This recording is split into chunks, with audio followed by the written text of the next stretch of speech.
ஒரு தலைவரோட வீட்டுக்கு ஒரு புது சோஃபா போகுது. சோஃபா பின்னாடியே புது முதலமைச்சரும் அந்த தேர்தல் நேரத்தில் ஊழல் சக்தின்னு சொன்னீங்க.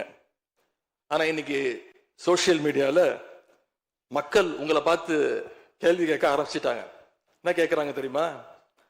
அந்த ஊழல் சக்தியோடு சேர்ந்து இருக்கக்கூடிய ஆளுங்கட்சிய இப்ப என்ன சக்தின்னு கூப்பிட போறாங்க.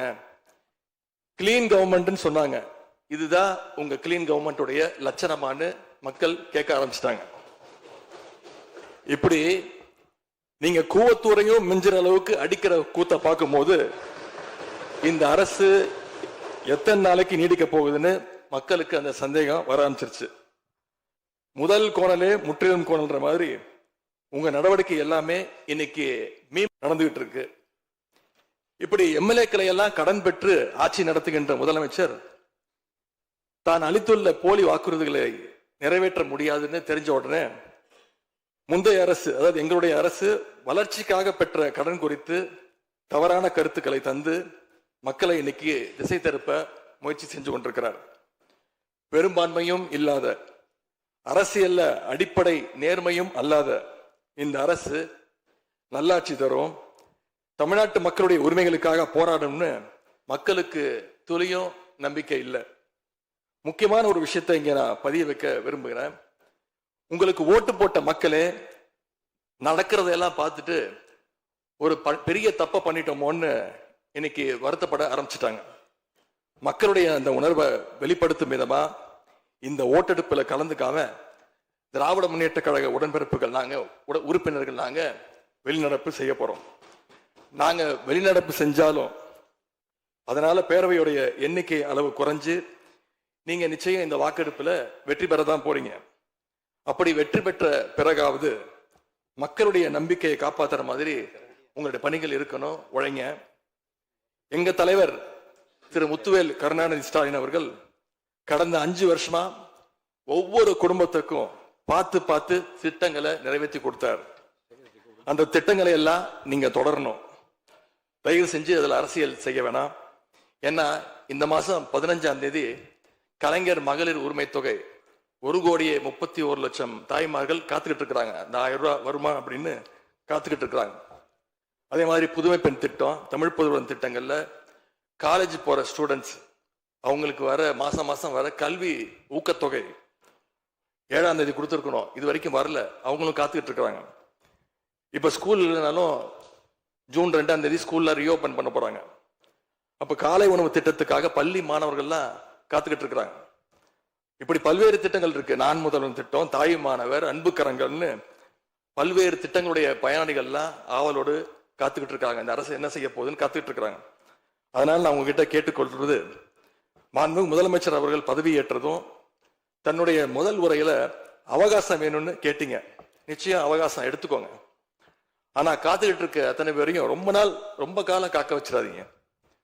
அது மட்டும் இல்ல, தேர்தலுக்கு முன்னாடி பல கவர்ச்சியான வாக்குறுதிகளையும் நீங்க கொடுத்திருக்கிறீங்க. மக்கள் அதுவும் ஞாபகம் வச்சிருக்கிறாங்க. மகளிருக்கு மாசம் 2,500 ரூபாய், ஆண்டுக்கு 6 சிலிண்டர், தங்க செயின், மோதிரம், பட்டுப்புடவை, வேலையில்லா இளைஞர்களுக்கு உதவித்தொகைன்னு அந்த லிஸ்டும் நீண்டுட்டே இருக்கு. பெரிய லிஸ்ட் தான். அதுல ஒரு சில வாக்குறுதிகளாவது முதல் கையெழுத்துல நீங்க நிறைவேற்றுவீங்கன்னு மக்கள் எதிர்பார்த்தாங்க. நீங்க வாக்குறுதிகளை சொல்லும் போது நடைமுறைக்கு சாத்தியமானதை மட்டும்தான் சொல்றேன்னு எல்லா கூட்டத்திலையும் திரும்ப சொல்லியிருக்கிறீங்க. எனவே அதை விரைந்து செஞ்சு காட்டுங்க. இந்த நேரத்தில் எங்க திராவிட மாடல் ஆட்சியை பத்தி நான் ஒன்னே மட்டும் குறிப்பிட விரும்புறேன். நாங்க ஆட்சிக்கு வரும்போது 2021 கடுமையான கோவிட் பெருந்தொற்று காலம், செகண்ட் வேவ்.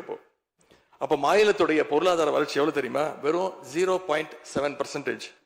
அந்த நிலையிலையும் எங்க தலைவர், எங்க முதலமைச்சர் அப்போ முதல் கையெழுத்திலேயே மகளிருக்கு விடியல் பயண திட்டத்தை கொடுத்தார். முதல் நாளே எல்லா குடும்பங்களுக்கும் 4,000 ரூபாய் லாக்டவுன் உதவித்தொகையை எங்க முதலமைச்சர் கொடுத்தார். ஆவின் பால் விலை குறைப்பு, இப்படி முதல் நாளே 5 கோப்புகள்ல கையெழுத்து போட்டார். ஒரே மாசத்துல தேர்தல் அறிக்கையில சொன்ன மாதிரி பெட்ரோல் விலையை லிட்டருக்கு 3 ரூபாய் குறைப்பதற்கான உத்தரவையும் எங்க முதலமைச்சர் போட்டார். இப்படி கடுமையா உழைச்சதுனாலதான் இன்னைக்கு 5 ஆண்டு முடிவில் இந்தியாவிலேயே பொருளாதார வளர்ச்சியில நம்பர் 1 மாநிலமாக இன்னைக்கு தமிழ்நாட்டை எங்களுடைய தலைவர் மாத்தி காட்டியிருக்கிறார். நாங்க நம்பர் 1 மாநிலமா மாத்திட்டு தான் ஆட்சியை விட்டு போயிருக்கோம். உங்க ஆட்சியை பொறுத்த வரைக்கும் வெறும் இன்ஸ்டாகிராம்ல ரீல்ஸ் ஆட்சியா இல்லாம ரியல் ஆட்சியா நடத்துங்க. அது மட்டும்தான் மக்களுடைய கோரிக்கை. எங்களுடைய தலைவர் திராவிட முன்னேற்ற கழகத்துடைய தலைவர் முத்துவேல் கருணாநிதி ஸ்டாலின் அவருடைய கட்டளையின்படி நீங்க ஆட்சியை தொடர நாங்க தடையா இருக்க விரும்பல. அந்த வகையில பேரவையிலிருந்து நாங்க வெளிநடப்பு செய்கிறோம். நன்றி, வணக்கம். 2026 சட்டமன்ற தேர்தல் வாயிலாக தமிழக வெற்றிக் கழகமும் சாமானியர்களின் அரசையே அமைக்கும் என்று மக்களிடம் தீர்மானமாக கூறினோம்.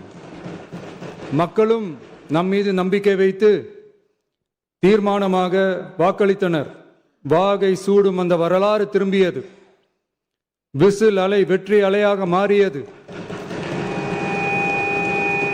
ஒரு விரல் புரட்சி விசில் புரட்சியானது. கட்சி ஆரம்பித்த 3 ஆண்டுகளுக்குள் 34.92% 1,72,26,208 வாக்குகளை மக்கள் தந்தனர். தமிழக வெற்றிக் கழகத்தை தனி பெரும் கட்சியாக சட்டமன்றத்திற்கு அனுப்பி வைத்தனர். கட்சி ஆரம்பித்த 3 ஆண்டுகளுக்குள்ளேயே மிக மிக சிறிய அளவில் ஒரு நூல் இழைவில் தனி பெரும்பான்மை கொஞ்சம் தள்ளி போயிருக்கிறது. அதனால் இந்த அரசை சிறுபான்மை அரசு போல யாரும் நினைத்தால் அதிலும் எங்களுக்கு மகிழ்ச்சியே. நாங்களே சொல்கிறோம், இது சிறுபான்மை அரசுதான்.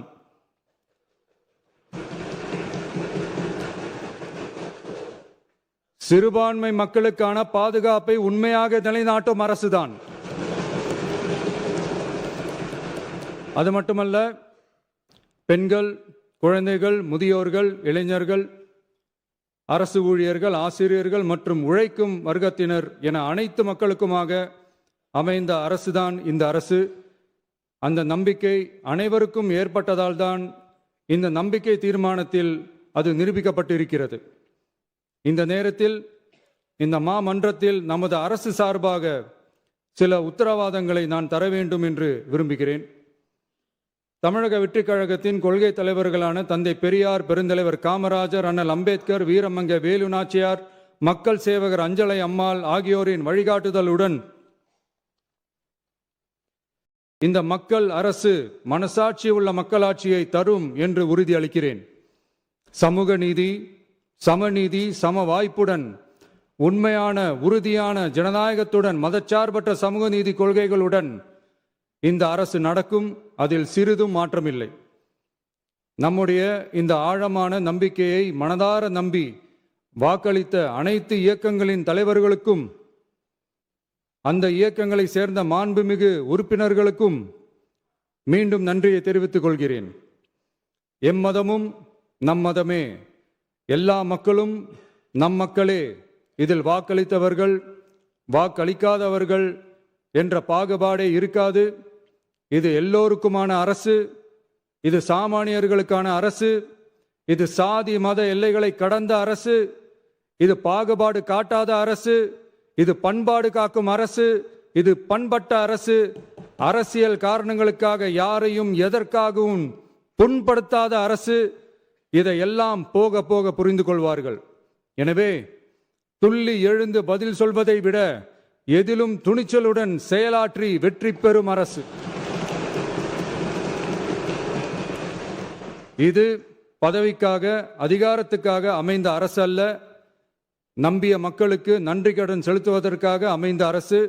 அதிகாரம் காட்டி மிரட்டும் அரசு அல்ல, அனைவரையும் அரவணைக்கும் அரசு. எவர் மீதும் வெறுப்பு காட்டும் அரசு அல்ல, எல்லோரையும் விரும்பும் அரசு. மக்களே முக்கியம், மக்கள் நலன் மட்டுமே முக்கியம்.